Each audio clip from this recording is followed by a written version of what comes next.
Bonjour chers auditeurs de l'ODJ Média, notre chroniqueur invité, Moustapha Sohimi, partage son avis et sa réflexion, dans un article qu'il a intitulé « Sahara marocain, carton rouge pour Staffan de Mistura », qu'on écoutera ensemble dans ce podcast.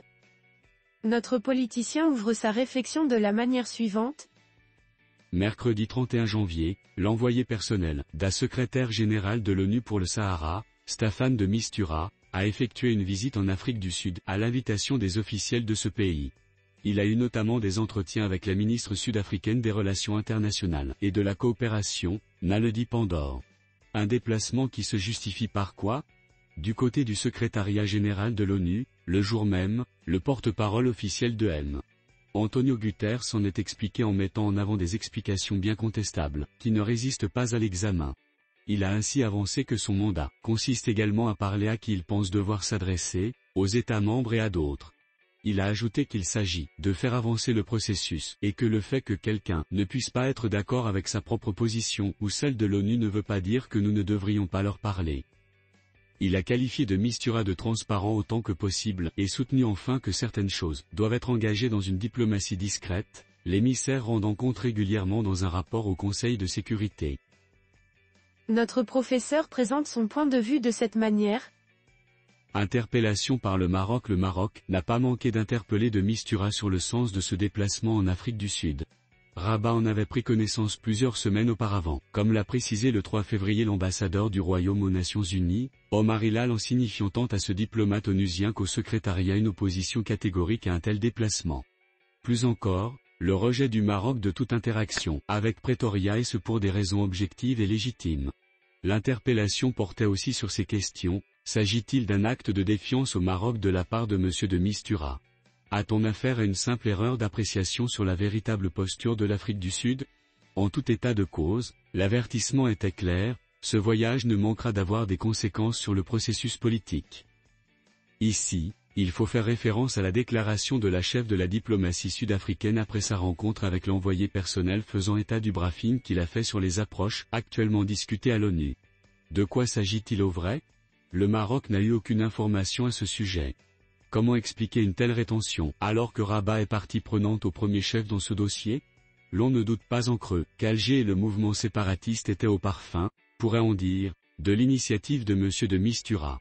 Dans cette même ligne, il faut bien évoquer au passage la responsabilité du secrétariat du secrétaire général de l'ONU, Antonio Guterres. Que des contacts informels puissent être noués par l'envoyé personnel onusien, il n'y a rien à y redire. Tel a d'ailleurs été le cas, à différentes reprises, lors de ses multiples déplacements en 2022 et 2023, notamment dans plusieurs capitales européennes. Il a aussi pris langue, dans ce même registre, avec le groupe des Amis du Sahara occidental, États-Unis, Royaume-Uni, France, Russie et Espagne, à la fin mars 2023, a participé à des réunions bilatérales informelles.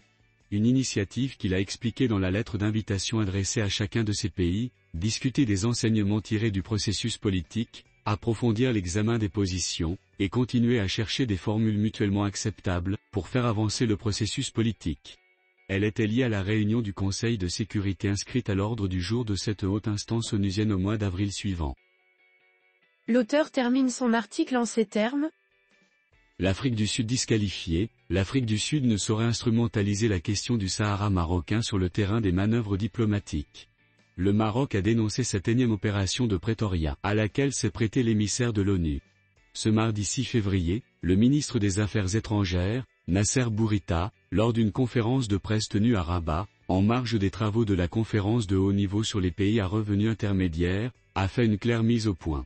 L'Afrique du Sud a une position constante d'hostilité à l'endroit du Royaume sur la cause nationale.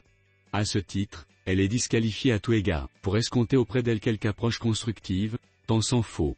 Elle est un adversaire, et elle le montre depuis des décennies, à l'ONU, au sein de l'Union africaine, où elle s'était opposée à la réadmission du Maroc, en janvier 2017, en binôme également avec l'Algérie, dans d'autres instances régionales et internationales.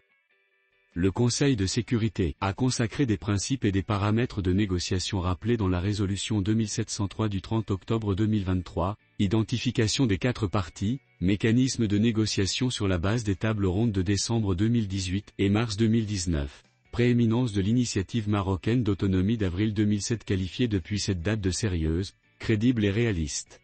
Le mandat de Staffan de Mistura est d'appliquer les résolutions et d'être un facilitateur du processus négociatoire, pas de braconner ailleurs, du côté d'un pays comme l'Afrique du Sud, de manière inconséquente et erratique.